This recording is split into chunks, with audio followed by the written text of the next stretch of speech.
YouTube, what it do? It is Done D back with another one. Man, this is a reaction I'm gonna do from Trap Lord Ross, and this is 5 years ago. He did a video about Young Thug rolling the Lil Wayne's tour bus shooting.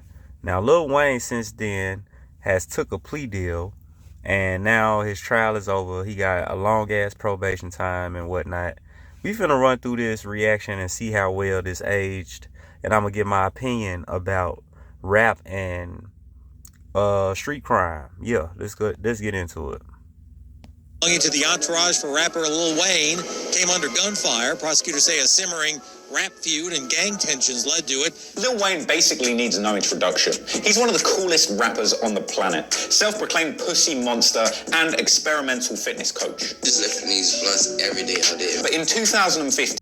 My bad, y'all. I had to fix the vocal. These blunts every day out there. But in 2015, somebody decided to show no love to Mr. Carter and shoot up his tour bus after a show in Atlanta. A man named Jimmy Winfrey, aka Pee Wee Roscoe, was picked up for the shooting. Now, from the outset, this case looks easier to close than a Maybach trunk. Internet's the trunk closed itself. Things get a little bit murky when you realize that Pee Wee is plugged in with some of your favorite rappers. Pee Wee Roscoe first came under the hip-hop microscope in 2009 when he appeared in the short-lived Atlanta reality show Road to Redemption. This show followed Atlanta hip-hop legend, Hollywood actor, and mobile gun store operator T.I. in the lead-up to his sentence in prison for getting caught with a trunk full of... T.I. is working. T.I. is police now, y'all. If y'all ain't know that, T.I. police. Rappers, I'm gonna get my opinion on it. Let this play. My bad. T.I., whose real name is Clifford Harris, was trying to add 3 machine guns and 2 silencers to his arsenal when they arrested him in a Midtown Atlanta parking lot. T.I. tries to scare troubled youth out of the street life. And in the first episode, he actually sets Pee Wee up with a fake arrest and jail sentence. This got real. It's in your front pocket. All right, here for me. You back up against the wall.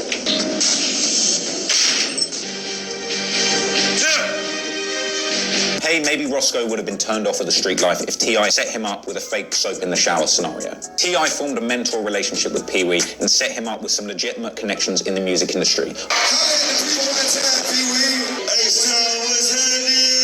Through T.I., Pee Wee linked up with Young Thug and eventually got a legitimate gig as his road manager. It's also around 2012 that Pee Wee Roscoe got plugged in with Cash Money head honcho, Lil Wayne's original mentor, and Human Tattoo Gone Wrong compilation, Birdman. It's really unclear at this point what Pee Wee actually does. It's a whole bunch of pictures of him driving Rolls Royces, riding on private jets, wearing rollies, and hanging out with some of the biggest names in hip-hop. He's hanging out with Meek Mill, Justin Bieber, and even the best rapper of all time, Big Draco! We all know that Birdman discovered Lil Wayne in his early days, gave him his first record deal, hell, he even gave him his first kiss. And it's no secret that Young Thug has always idolized Lil Wayne. So when the opportunity to work with Birdman came along, Thug jumped at the chance. It was around 2014 when Young Thug's songs Stoner and Danny Glover were popping off in the streets that rumors started to appear that he was going to sign to Birdman's Cash Money Records. Well, it turned out that Thug's claims of being signed to Cash Money was straight cap. He later went on to sign a deal with 300 Entertainment. Now, it was in March 2014 when Thug basically came out and said that he was going to name his album The Carter 6. If you know Lil Wayne, you'll know that his real name is Dwayne Carter, and his series of his most successful and famous albums is called The Carter.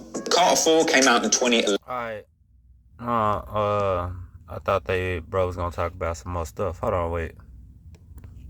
Alright, I skipped up. Let's see something. A couple of small names, Nicki Minaj and Drake. The day after Wayne files that lawsuit, things start to get real smoky. That night, Lil Wayne is having a listening party for his new mixtape, Sorry for the Wait 2, at the Versace mansion in Miami. He drops a tweet telling people they should go to his party and not to Birdman's Rich Gang party that's also going on at Club Live that same night. Yeah, tonight we're going to Miami with Bloody Bird, bitch. You know what I'm saying? We're gonna be at Live. So if you ain't at Live, nigga, you ain't living. Ain't no the club, that shit ain't nothing. Whoever don't like it, pull up, fuck.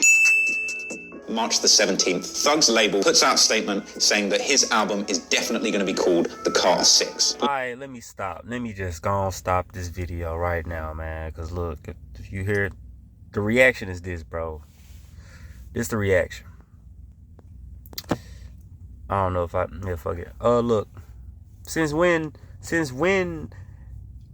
are rappers actually real? Since when would a rapper actually risk they investment they bag by doing street stuff? Since when a record label will let a rapper be out in the streets, risking their life, risking the label's bag? Since when has this become a thing, bro? Come on, man. I grew up watching the music industry, bro. It has always been a line separating the streets from the industry. It has always been that. Always. Man, I've literally doing music. A record label, a A&R, a producer, a promoter, automatically have your name going around if you a nigga in the streets, and everybody gonna know you in the streets, and record labels ain't gonna want to fuck with you. By the time, like, this was before the internet, y'all. This is before YouTube and before the guns on YouTube, basically. All right, so before the guns on YouTube, if you was outside, and you had a opportunity to get signed by a label, the record labels already knew what was going on. The person that was about to sign you will tell you, like, bro, what you got going, you hot. We can't sign you if you out there doing that. So, I mean, yeah. And shout out, I'm watching the YSL trial with the YSL, Rico, whatever it is. Been following it with E-Band posted, and he exposes a lot about how the state and in all the states got a game they play when it comes to putting us in a jam, framing us. Now, I want to speak about the fact that, like, since when did we get so endeavored with the so-called hip-hop community being street and really clowning people, aka rappers, I mean, for not being street, when we all knew it was fake to begin with? Did this start with NWA? Because even we knew they was fake. So how did it start getting real? Was it the drill music? Or is it niggas like Trap Lord Ross who promoting stuff like this?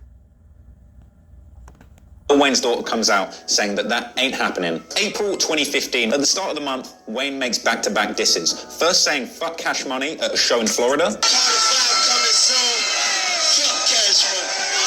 Next week, Young Thug releases an unusual album cover for the Carter 6, which is basically just him standing there naked. Lil Wayne immediately gets on stage and says, fuck it. If y'all ever have Rich Gang or whoever it is in this motherfucker, y'all let them know I said, fuck it.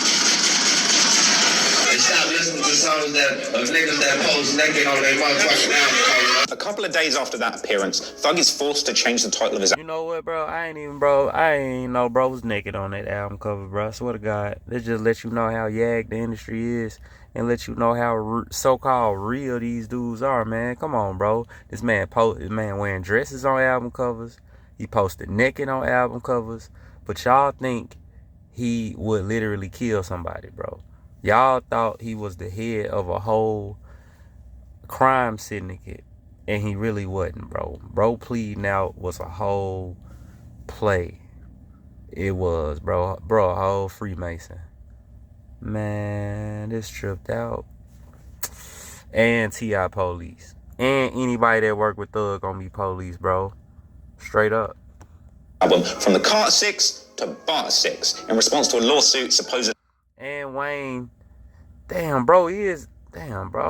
Followed by Lil Wayne. Thug then drops a pretty unusual video where he says he's releasing the album as planned, that he's going to be in Holly Grove, which is Wayne's hometown, and that he's going to come through with them dicks, and Wayne should meet him there. Can't name the mixtape Carter 6 because these fuck ass niggas trying to sue. Friday, first. I ain't gonna lie, bro. Trap Lord Ross come off zesty as fuck.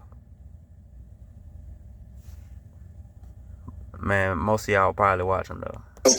You want Holly Grove, fuck nigga. Meet me down, better yet, beat me down, you did. With them dicks too, nigga. Yeah. 4 days later, Thug drops. This is shit. This is all shit they tried to use in that indictment too. These are clips the indictment used, based off niggas like Trap Lord Ross and DJ Academics, thinking this beef was real when it was fucking fake. See, this is what I'm saying, bro. Like, this is the perpetuating of a stereotype we in. Look how far our community went with the damn music, bro. We wasn't even gangsters. Oh, man, goddamn, bro. album with the new title Barter 6. 3 days after that, whilst performing, Lil Wayne says Thug can suck his dick, and I'm assuming that he actually means his dick and not his gun. Bro had like so many gay no Diddy moments, bro. God damn. Recently, tell him I say suck my dick. Ain't no motherfucking such thing as Carter 6. You let him know Tunchi said suck my dick. And then 6 days after this, it goes down. April 26, 2015, and Lil Wayne is performing in Atlanta at a place called The Compound.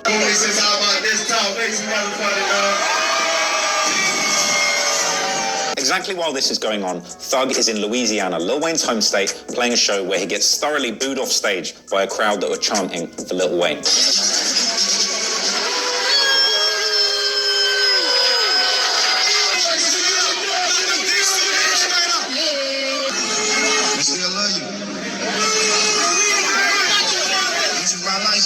Now at this point, Thug's road manager and homeboy Pee Wee Roscoe drives to the compound with some other blood members, and he's seen pulling up in a white Camaro, and the cops spot an assault rifle in his car. At the venue, there's an altercation where Pee Wee is heard shouting, "This is my city, keep fucking around and I'll spray the bus." And I assume he doesn't mean that in the Grand Theft Auto sense. The cops decided to give a police Bro, all of this was used in that Rico, man. That's crazy. escort to Lil Wayne's tour buses to get him onto the highway. One of the cops report that the same white Chevy Camaro that Pee Wee pulled up in is following them at high speed along the highway. Once the buses passed into a new jurisdiction of Cobb County, the police had to leave them behind, and it was at this point that the white Camaro pulled up and let off those dicks. Now, allegedly at this point, that white Camaro turned off onto a different road. Pee Wee made a phone call to a phone number that was linked to Birdman and fled to Miami. After the shooting, Pee Wee got hit with a savage indictment that included around 30 different counts. This included the actual shooting itself, as well as making terroristic threats purely for his appearance in Young Thug's halftime video.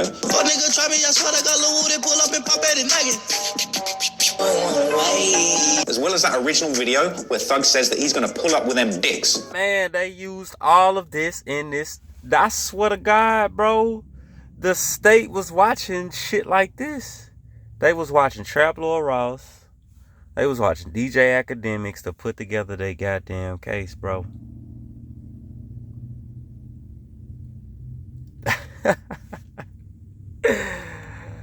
We actually see Pee Wee on screen with a gun at this point. With them dicks too, nigga. Yeah. Now, both Thug and Birdman are mentioned several times in the indictment, though they are not actually implicated specifically in any of the crimes or shootings. Now, the only comment that Thug actually made about his involvement in this incident is a September 2015 interview with GQ. When he's asked directly about whether he had something to do with the shooting, his response is simple: fuck no. One of the most shocking and frankly confusing thing is the phone calls. Now, this information has only come out years after the incident from the civil lawsuit filed by the bus driver, Alvin Lewis, who claims that Pee Wee did this shooting on behalf of Birdman in exchange for $250,000 and a Porsche. According to phone records, around 3 a.m., about 12... The bus driver never said that on stand, too. About a lawsuit. But he never said it on stand. That's interesting. Bro, hindsight crazy in this shit, right? minutes before the shooting took place, Young Thug called Pee Wee 8 times. Now, we shouldn't be quick to judge because in my experience, anybody leaving 8 missed calls at 3 a.m. is probably just making an innocent booty call. This isn't a good look, especially considering the fact that Pee Wee called a phone number owned by Birdman literally minutes after the shooting took place. But the biggest mindfuck... Nah, since the video almost over, well, I'm gonna let him... all relating to this case is a leaked recording that came out as part of this civil lawsuit between Birdman and Pee Wee. After you come out here and get your money, your money, you did everything you could do, bro. Yeah. It's an eye opener, bro. Yeah, so you're on that strictly business, man. Some people are saying that this is the call that... All right. Let me speak. So, is it real or is it fake? All right, okay, let me say this. I'm going to say both.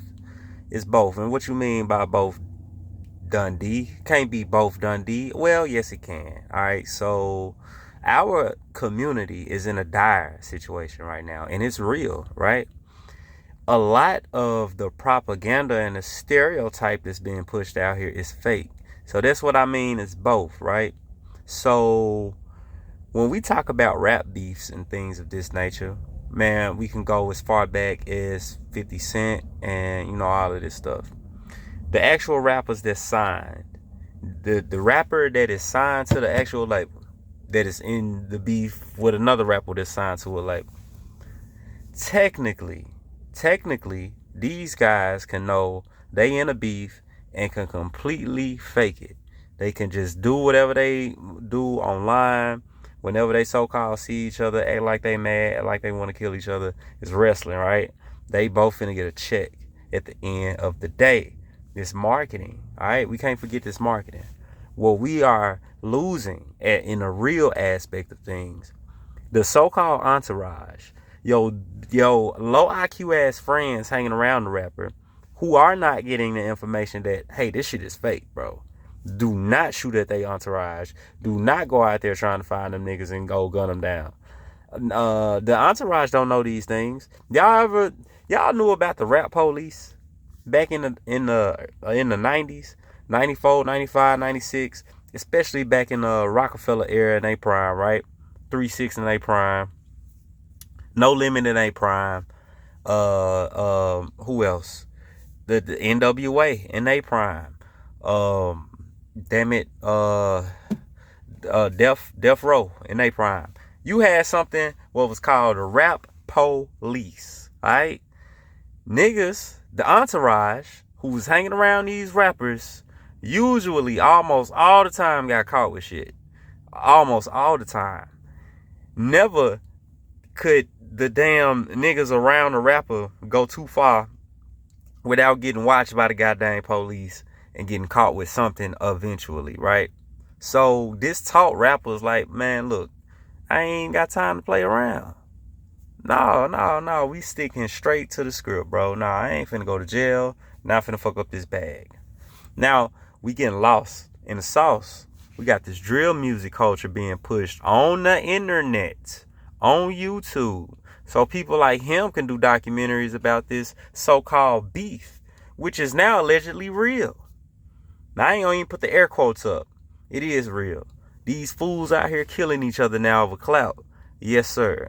And we seen what? With the Fulio situation, right? Fulio. That boy got lined up. Perpetuate the whole stereotype to the point where the man actually, and this could have stopped. It shouldn't have went that far. But this is where our community is going. Internet niggas perpetuating street stuff that ain't supposed to be real based off this goddamn music lore, right? Something that ain't even our culture. It didn't even come from us, right? I break it down in my other videos.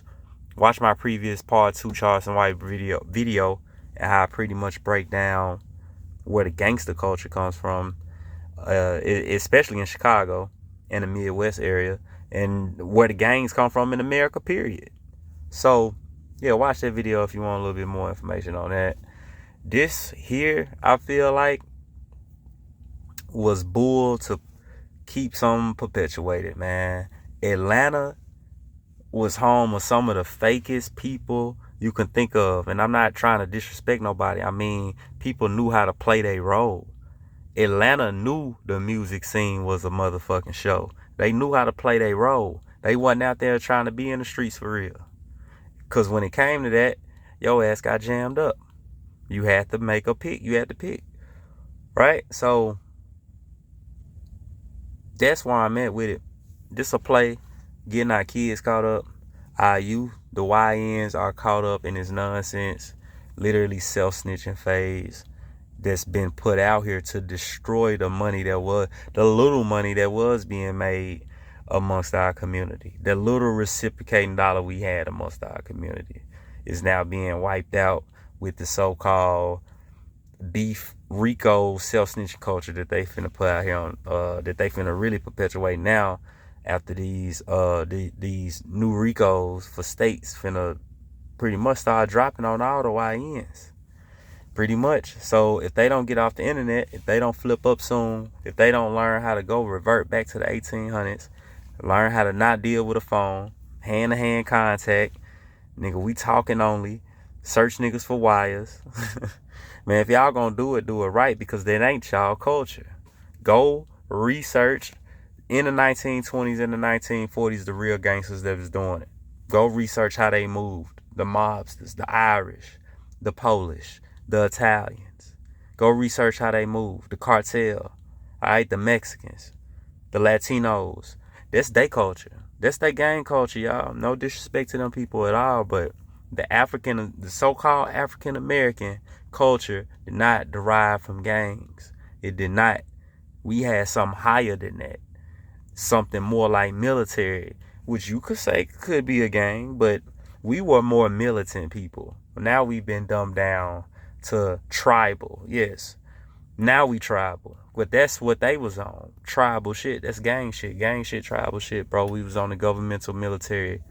Man, that's what is by our nature. Truly. And that's why we getting caught up in this madness anyway, trying to find order out of chaos. And they perpetuating this madness through the music, which I ain't gonna lie, is very catchy because I was captivated too. So I can't believe the youth out here, or the grown men ain't out here trying to tell the youth that, hey, this is fake, but now the grown men out here thinking this shit real too. Y'all saw what happened with the Drake and Kendrick beef. They tried to escalate it to a point where somebody so-called got hurt, got shot. Man, I don't believe none of that. Especially with them two niggas. They are not street. So can't nothing go on street with them. Now, as far as what Drake got going on behind closed doors, that's another story. Yeah, bro should be locked up. But behind that, bro ain't street.